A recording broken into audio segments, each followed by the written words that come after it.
Elias, your artisanal dedication is a budget line we're cutting. The kitchen's a production line now, not your gallery. Your knives are already packed." The words, sharp as a freshly owned cleaver, sliced through the clatter of the pre-service prep. Julian Vance, our new CO, barely 40, with a freshly minted MBA and the predatory gleam of a wolf who'd just cornered his dinner, delivered the verdict. He stood there, arms crossed, in his impeccably tailored suit, a stark intruder in the stainless steel sanctuary I'd commanded for 15 years. I was in the middle of explaining the delicate balance of saffron and smoke in our new pala special to Maria, my pastry chef, when he'd swaggered in. My entire world tilted. 15 years building the Arboretum from a hopeful bistro to a 3-star culinary destination, gone, just like that. My salary, he'd implied earlier in a snide aside during a budget meeting, could hire 3 energetic young line cooks. I felt a chill, colder than any walk-in freezer. My hands, usually steady whether plating a micro, green, or deboning a quail, clenched. For a split second, the image of his smug face meeting a very hot saute pan flashed through my mind, but I simply nodded, a slow, deliberate movement. The shock was a physical blow, yet a strange, icy calm began to spread through my veins. This wasn't a negotiation. This was an execution. The next 24 hours were a blur of forced composure. I didn't argue. I didn't plead. I meticulously gathered my personal effects, my worn leather-bound journal filled with 2 decades of recipes and flavor notes, my real legacy, a small, chipped ceramic bird my daughter made me, which always sat on my office shelf, and my personal set of Japanese knives, each one an extension of my hand. As I was leaving, Vance had the audacity to offer a transitional consulting fee. I looked him dead in the eye. "You seem to have everything under control, Julian. Your new streamlined approach won't require my outdated complexities." I walked out, leaving him sputtering. That night, instead of despairing, I updated my resume, highlighting not just the awards but the unique supplier relationships I'd cultivated, the specialized curing techniques I'd perfected for our renowned charcuterie program. This wasn't just an update, it was preparing ammunition. The game, I decided, was far from over. The signs had been there, subtle at first, then increasingly blatant, like a poorly made sauce threatening to split. 3 months ago, Vance, fresh from some tech startup, was brought in to optimize efficiencies at the restaurant group. My proposal for a dedicated in-house butchery and aging room, which would have elevated our meat program and, paradoxically, saved costs in the long run by utilizing whole animals, was dismissed as romantic, unscalable notion. Vance preferred pre-portioned, vacuum-sealed mediocrity. "Think volume, Elias, not Vermeer," he'd sneered. Then 6 weeks back, my autumn menu, built around foraged mushrooms and game, a concept that had previously won us national acclaim, was systematically dismantled. "Too niche," Vance declared, pushing for globally appealing comfort foods, a euphemism for bland, easily replicable dishes. My longtime sous chef David had warned me. "He's gunning for you, chef. He sees your standards as a roadblock, not a benchmark." I'd brushed it off, naive in my belief that 15 years of unwavering excellence, of turning the Arboretum into a jewel, was an impenetrable shield. My wife, Clara, saw it too. "They're trying to cook the books by boiling the frog, Elias," she'd said, her voice laced with a worry I hadn't wanted to acknowledge. "And you're the frog." The core of my culinary philosophy, the almost fanatical devotion to provenance of ingredients, the intricate layering of flavors, the belief that a dish should tell a story, these were now liabilities. They derided my insistence on sourcing line-caught fish from specific day boats, or heritage tomatoes from a small organic farm an hour away.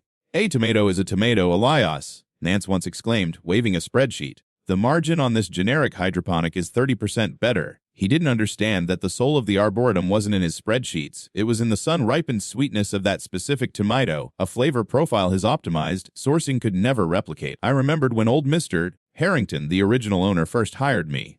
The Arboretum was a struggling venture with a good location and a tired menu. "Son," he'd said, his eyes twinkling, "I need someone with fire in their belly and magic in their hands. Build us a legacy." And I did. I poured my heart, my soul, every waking hour into that kitchen. We earned our first star within 3 years, the second, 5 years later. I personally trained every key member of my Brigade de Cuisines, instilling in them the discipline of classic technique and the courage for innovation. I recall one brutal Christmas Eve when our main refrigeration unit failed. While a lesser team might have buckled, we improvised, using every cooler, every ice bath, even the cold December air on the loading dock, to save thousands of dollars worth of prime ingredients and execute a flawless service for over 200 guests. It was a testament to our training, our shared commitment. Another time, a scathing early review threatened to close us down. I spent a sleepless week reinventing half the menu, culminating in a new signature dish, a slow, braised lamb shank with a wild mushroom ragout that became legendary. That lamb shank alone brought the critics back, and this time they sang our praises. Those were the golden years, built on mutual respect and a shared passion for gastronomy.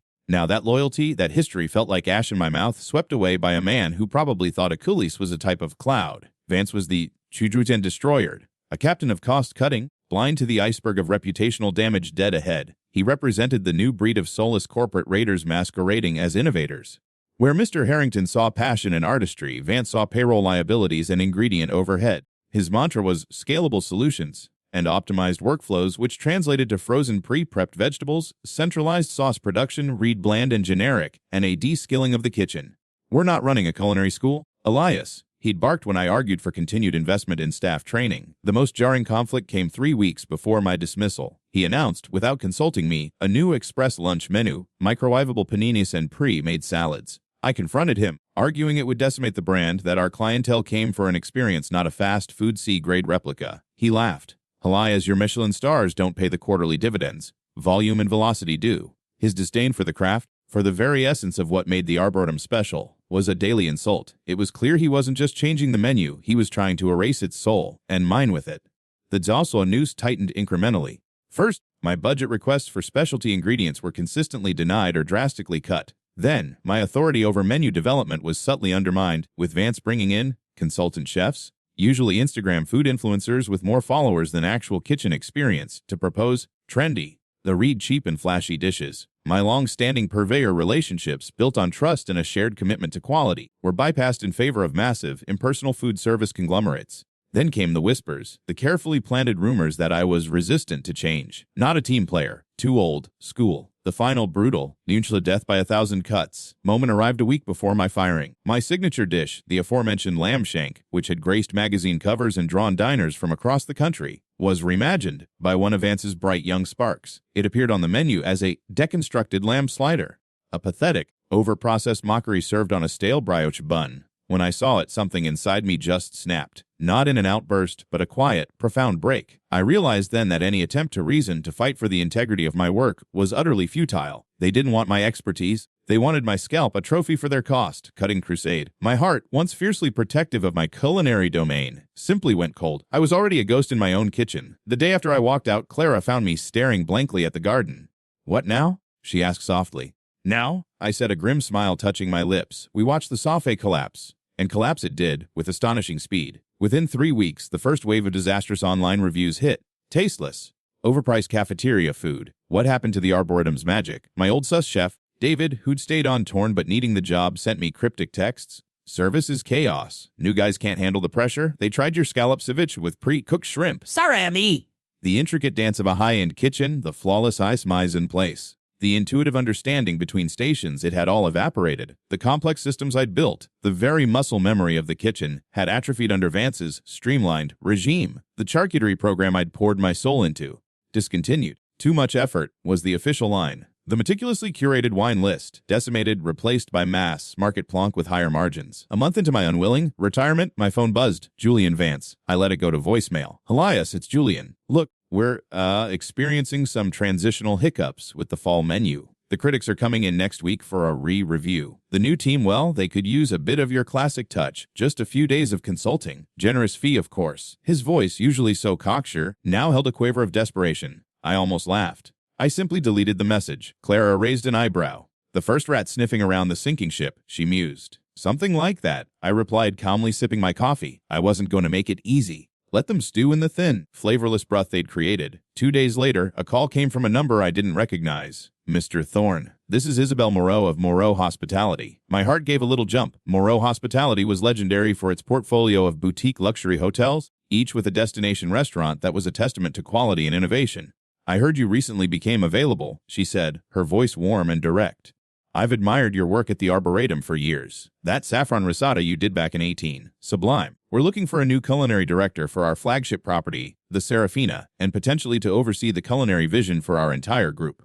We believe in artistry, Mr. Thorne, not assembly lines.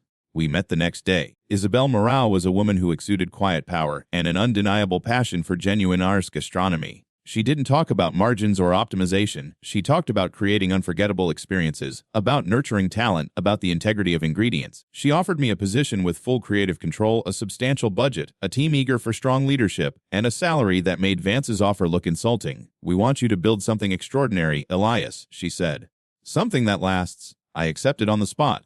Hope, a flavor I hadn't tasted in months, flooded back. The calls from Vance, however, didn't stop. They grew more frequent, more frantic. The Arboretum was hemorrhaging money. Reservations had plummeted. Their prestigious 3-star rating was under serious review. One evening, Vance himself showed up at my doorstep, unannounced, looking disheveled, his expensive suit rumpled. "Elias, please! You have to help us. The review from the Chronicle is out tomorrow, and word on the street is it's a bloodbath. The board is crucifying me. Name your price! Double your old salary, equity. Just get us through this. Rework the menu, train the new chef, anything." He was practically begging. I thought of the 15 years I'd poured into that place, the loyalty I'd shown, repaid with a knife in the back. I thought of Isabel Moreau's belief in me, the new kitchen waiting for my touch. "Julian," I said, my voice even, "I appreciate the offer, but my commitment is to Moreau hospitality. Some ingredients, like respect and integrity, are non-negotiable. You chose to remove them from your recipe. Now you must taste the result." I closed the door on his stunned, ashen face. There was no triumph, just a quiet affirmation. A week into my new role at the Serafina, I had lunch with David, my former sus chef. He'd finally quit the Arboretum. "It's a ghost ship, chef," he said, shaking his head. "But I found out why Vance was so desperate to cut costs, why he targeted you." He slid a discreetly folded printout across the table. It was an internal memo, accidentally archived, detailing a plan by the parent company to sell the restaurant group. Vance's mandate was to slash operational expenses, artificially inflate profits for a quarter or two, and make the portfolio look attractive for a quick, lucrative sale to a mass-market hospitality chain. My salary, my insistence on quality, my experienced team, we were all just inconvenient numbers on a balance sheet that needed to be optimized before the slaughter. "You weren't just fired for your salary, chef," David said quietly. "You were an obstacle to a multi-million-dollar deal." The cold, cynical commercialism of it all settled in my gut. It wasn't even personal malice, just the brutal, impersonal calculus of corporate greed.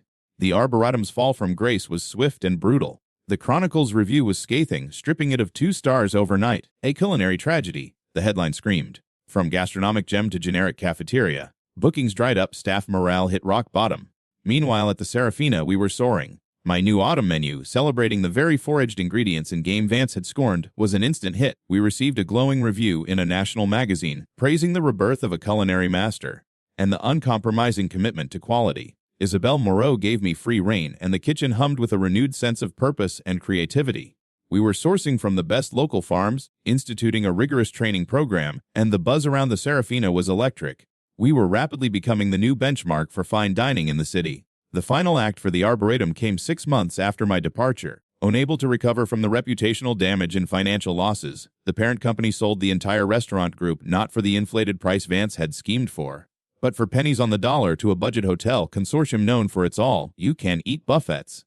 The Arboretum itself, my former culinary temple, was slated to become a family-friendly Italian chain restaurant.